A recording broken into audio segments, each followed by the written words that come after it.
د اقلیم بدلون له امله په افغانستان کې د بارانونو کچه کمه سوې، تودوخه لوړه سوې او وچکالۍ زیاتې سوې ده. د دې بدلونونو له امله د ځمکې اوبو ذخیره کمه سوې او د اوبو سرچینې وچې سوې دي.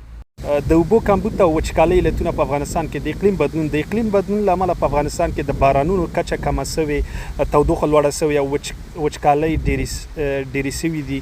د دې بدلونونو له امله د ځمکې اوبو ذخیره کمه سوې او د اوبو سرچینې وچې سوې دي. د ځمکې لاندې د اوبو د کچې کمیدل په کابل کې د ځمکې لاندې اوبو کچه په تیرو 10 کلونو کې تر 10 مترو پورې ټیټه سوې ده. اوس مهال د اوبو استخراج د طبیعي راګرځېدو کچه 440 میلیونه مکعب متره زیاته سوې ده.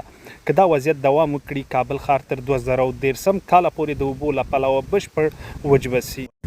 د اوبو بې ځایه کارول ډېر افغانان د ځمکې لاندې اوبو څخه د باغونو او موټرو د مینځلو لپاره استفاده کوي چې دا د اوبو د کمښت لامل ګرځېدلی دی.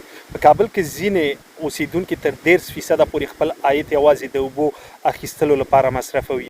د اوبو سرچینو ککړتیا په افغانستان کې د ځمکې لاندې اوبو تر 80% پورې د فاضله اوبو مالګینتیا او ارزنیک ککړتیا لري چې د څښاک لپاره یې ناوړه کوي.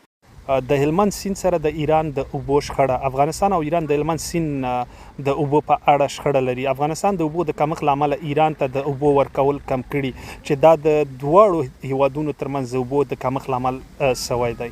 اوس که تاسو افغانستان کې یاست، د کابل نه او خپلو سیمو نه د اوبو د کمښت باره کې ماته لاندې کومنټ وکړئ. تاسو هم د اوبو د کمښت سره مخ یاستئ که نه؟